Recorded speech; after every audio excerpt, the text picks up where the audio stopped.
Okay, in this video, we're going to be looking at molecular structures and shapes, and specifically focusing how we model molecules in 2 dimensions. And so if I was trying to model these water molecules and draw it on a piece of paper, you would likely see something like this. It's called a Lewis structure. You would see an O representing the oxygen atom with 2 pairs of dots, then non-bonding electron pairs, and then these lines represent single covalent bonds. This is in contrast to modeling molecules in 3 dimensions, which is a little bit more reality. And with that, to do that, you use VSEPR, or valence shell electron pair repulsion, and we'll talk about that next video. But how do we model these molecules in 2 dimensions? We did some of this earlier in the year. The first thing you want to do is to count your electrons. So if you have H2O, you have an oxygen with 6 electrons and 2 hydrogens that each have 1. So you have a total of 8 electrons. Okay, the next thing you want to do is figure out which atom goes in the middle. Okay, there's kind of a couple ways you can figure this out. Usually the atom in the middle has the most bonding areas. So here oxygen has 2 spots it can bond. It has 2 electrons that are by themselves and ready to pair, while hydrogen only has 1. Or you could look at the one that's not like the other, which is again the oxygen. Okay, so we know the oxygen is in the middle. Then we go around and we fill our electrons so that the atoms have the octet rule satisfied. Hydrogen and helium don't follow the octet rule, but a lot of the other elements in the first couple rows of the periodic table do. So you may have to form multiple bonds for those atoms to have the octet rule fulfilled. The final thing you're going to do, because there could be a couple Lewis structures that could work, you look at the formal charge. So that's something we have not yet talked about.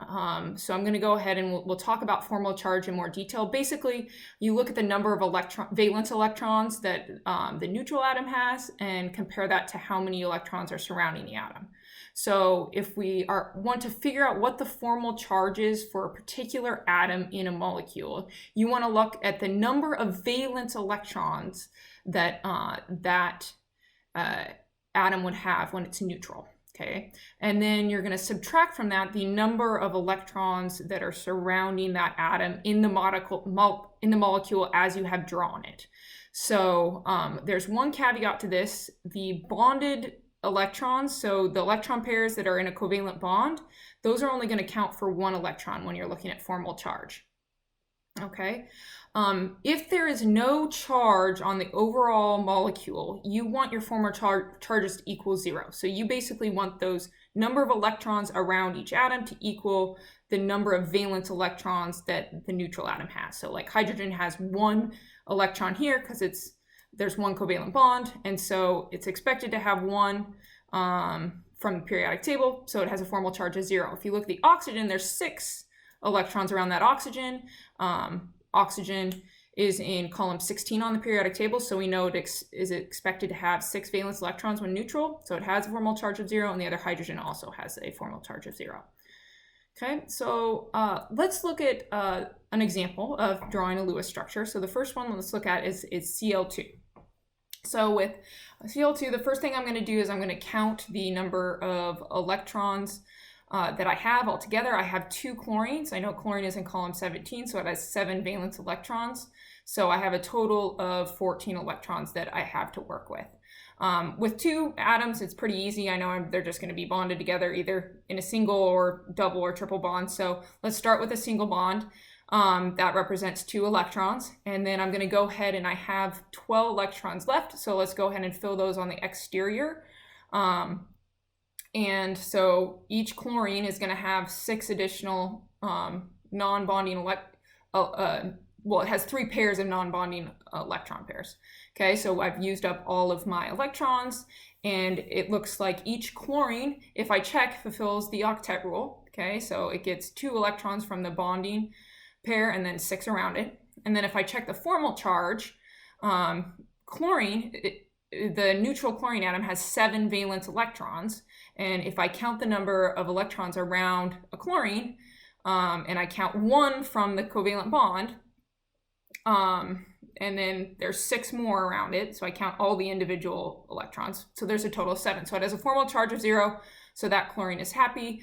I'm not expecting there to be any charge because Cl2 is not an ion. Okay, so I have established that I know, okay, the octet rule is satisfied, and also my formal charges look good, so I know that my Cl2 is going to have a Lewis structure that looks like that. So moving on to the next example, let's take a look at, for example, let's look at, I think, BF3. Okay, so BF3. First thing I'm going to do, I'm going to count my total electrons.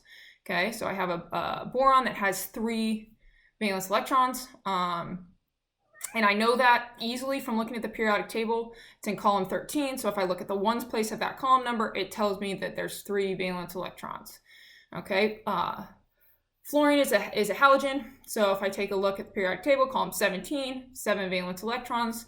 All of those need 1 more to fulfill their octet. So 7 valence electrons, and I have 3 of them. That's 21 plus 3 from the boron is going to give me 24 total electrons that I'm dealing with. Okay, so next I got to figure out my arrangement. Well, if I look at it, the B is going to go in the middle. Okay, I know this because it's different. There's 3 Fs. And each fluorine can only bond 1 time because they only have 1 electron that doesn't have a partner. So I know my B is going to go in the middle. It has 3 electrons around it. Each of those are going to be an electron that can go into a single covalent bond. Okay, so let's draw the B in the middle, and we can draw the 3 Fs around the boron. Okay, one note with boron, it's not going to fulfill the octet, but that's okay. It only has those 3 electrons, and each of them, once each of them bonds, it's happy. Okay, so after I draw my skeleton structure of my compound, I'm going to go around and I'm going to fill in my other electrons. So I've used 6 from the bonds, so I have 18 left, and I have 3 Fs. So if each of them gets 6 additional electrons, each F has its octet rule fulfilled, and I've used up all my electrons. Okay, so I have all 24 that I've used. The octet rule is fulfilled for all the fluorines. The boron, I said, is an exception because it only starts out with 3 valence electrons. It's okay with only 6 electrons around it. If I check my formal charges, this will kind of solidify that this is a good Lewis structure because each fluorine has 7 electrons. When I'm looking, it has 7 electrons around it, so it has a formal charge of 0. Each of the fluorines, if I look at the boron, it has 3 electrons around it, and from the periodic table, it has 3. I know it has 3 valence electrons when it's neutral, so 3 minus 3 is 0. So I have an overall formal charge of 0, which matches my BF3 that doesn't have any charge on it, so I'm good to go. And I know that this is my Lewis structure for BF3. Okay, so I'm just reiterating, drawing it out again. I've checked the formal charge. I've checked that the octet rule is fulfilled as much as it can be. Again, there are exceptions to some of these rules. So if the octet rule for anything that's like boron, sometimes you'll have a little bit more than 8, sometimes you'll have less than 8, but typically, especially when you're dealing with elements in the first 3 rows, you'll have 8. So looking at example 3, we have CH4. Again, first thing we always do is we count our electrons. So we have 4 electrons from carbon. We have 4 H's that each bring 1 electron to the table. So we have 8 electrons total that we're dealing with. If we draw our carbon in the middle, which we know because carbon is different, that there's 4 H's, only 1 carbon, and also carbon has 4 spots to bond. So a lot of times carbon is in the middle, and organic chemistry kind of is all built around the chemistry of carbon because carbon can form so many different compounds because it can bond 4 different times. So we've actually already taken care of all our electrons if there's just 4 single covalent bonds around that central carbon. Okay, if we check our formal charges, carbon has 4 electrons around it in this Lewis structure, and on the periodic table, the neutral carbon atom is going to have 4 valence electrons. So formal charge is 0. We're good to go. The hydrogens each have a formal charge of 0 because they have 1 electron.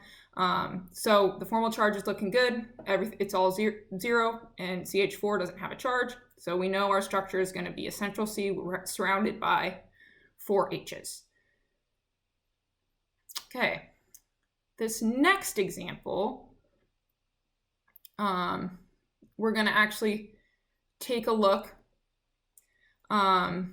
What do we have for this next one? So example 4. Oh, yep, CO2. Okay, so CO2. So we have a carbon, and we have 2 oxygens that each have 6 electrons. So we have 12 electrons that we're getting from the O's, the 2 O's, and 4 more from the carbon. So that's a total of 16 electrons that we have to deal with. Okay, carbon bonds 4 times. Remember, we said if carbon is in the compound, very, very likely that that carbon is going in the middle. It's going to be the central atom. So let's go ahead and draw our skeleton structure. We have the C in the middle surrounded by 2 O's. Okay, we've used up 4 of the electrons. So we have 12 left. So let's put 6 around each O, and that takes care of our electrons. Okay, but you will notice, my cat's going crazy in the background. You will notice that when you have 8 electrons around each oxygen, that leaves your central carbon with only 4 electrons around it. So it hasn't fulfilled its octet rule. And then also, if you look at formal charges, okay, each the carbon only has 2, okay, and it wants 4 electrons around it. Okay, so we're not doing good. And if we look at the formal charge of the oxygens, they have 7 electrons around it, whereas they really only want 6. Okay, so CO2 doesn't have an overall charge, so we're not expecting anything for a formal charge. We're expecting those to match the number of valence electrons when it's neutral and the number that we see. So we're going to have to try something else. Okay, so what we could do is we could take those electrons on one of the O's, on one of those non-bonding electron pairs, and kind of put them into a bond with the central carbon. Okay, and we can do that on either side, and that makes 2 double bonds with the carbon, and our oxygens are each left with 2 pairs of electrons. So if we look at our octet rule, we actually are still meeting the octet rule for the oxygens. Okay, and we're now meeting the octet rule for the carbon too, because now it has 4 covalent bonds surrounding it. Each covalent bond you can count as 2 electrons. Okay, and our formal charges now look good too, because our carbon has 4 electrons around it, and when neutral, carbon has 4 valence electrons. Okay, so it's matching. Okay, so we look good, and once we get that, we know that that is going to be our Lewis structure for carbon dioxide. Okay, our CO2. Okay, we're going to do one more example, and this last example, we're going to do a polyatomic ion. Okay, and we're also going to see something called resonance. So this last example, NO2 with a -1 charge. Okay, so we have a nitrogen that has 5 electrons, and we have 2 oxygens that each bring 6 electrons, plus an additional 1 electron. Okay, so you add that 1 electron to the whole system, and you get a total of 18 electrons that you have to work with here. Okay, so again, looking at which one goes in the middle, we know it's going to be the N. The N has 3 spots where it can bond, whereas the oxygens only have 2. It's also different than the oxygens. Okay, if we make a skeleton structure though and fill in our electrons, we get something that is not quite right. Okay, so if we look at our NO2 like this, and we see if the octet rule is fulfilled, it is for the oxygens, but it's not for the nitrogen. The nitrogen only has 6 electrons around it if our structure looked like this.